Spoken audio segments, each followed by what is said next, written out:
Hello friends, welcome to പ്രണിതാസ് അടുക്കള. എല്ലാവർക്കും സുഖമാണല്ലോ. നമ്മളിന്ന് തയ്യാറാക്കാൻ പോകുന്നത് തണ്ണിമത്തൻ പായസമാണ്. അടുപ്പില്ലാതെ എങ്ങനെയാണ് നമുക്ക് തയ്യാറാക്കണമെന്ന് നോക്കാം. തണ്ണിമത്തനെ നമുക്കൊന്ന് കട്ട് ചെയ്തെടുക്കാം.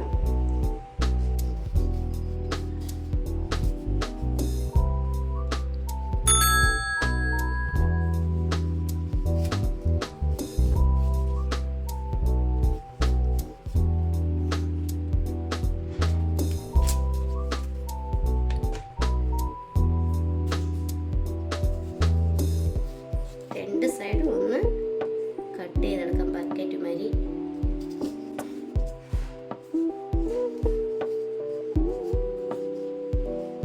നമ്മൾ അടുപ്പില്ലാതെയാണ് ഈ പായസം തയ്യാറാക്കാൻ പോകുന്നത്.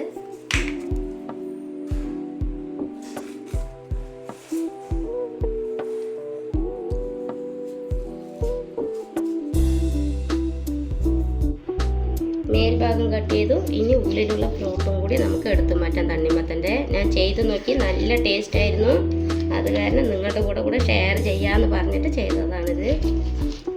നമ്മൾ ഉള്ളിലുള്ള പഴമൊക്കെ നല്ലോണം മാറ്റിയെടുത്ത് ഒരു ബക്കറ്റ് രൂപത്തിൽ വെച്ചിട്ടുണ്ട്. നമുക്കിനി പഴത്തിനെ ഒന്ന് അടിച്ചെടുക്കാം.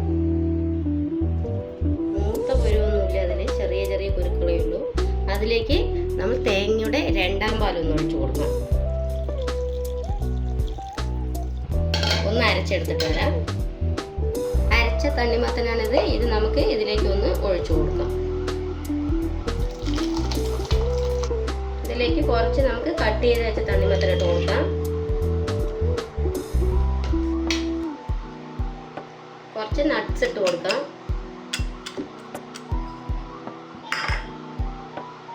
പിന്നീട് ഒന്നാം പാല് കുറച്ച് ഒഴിച്ചു കൊടുക്കാം.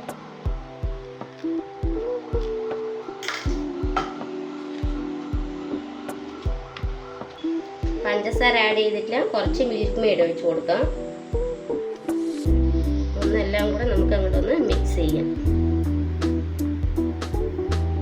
നല്ല ടേസ്റ്റി ആയിട്ടുള്ള നമുക്ക് തണ്ണിമത്തൻ പായസം റെഡി ആയിട്ടുണ്ട്. എല്ലാവരും ട്രൈ ചെയ്ത് നോക്കണം. നമുക്കതൊരു സെർവിങ് ഗ്ലാസ്സിലേക്ക് ഒഴിച്ചാലോ. എല്ലാവരും വിഷുവിന് ഈ പായസം ട്രൈ ചെയ്ത് നോക്കൂ.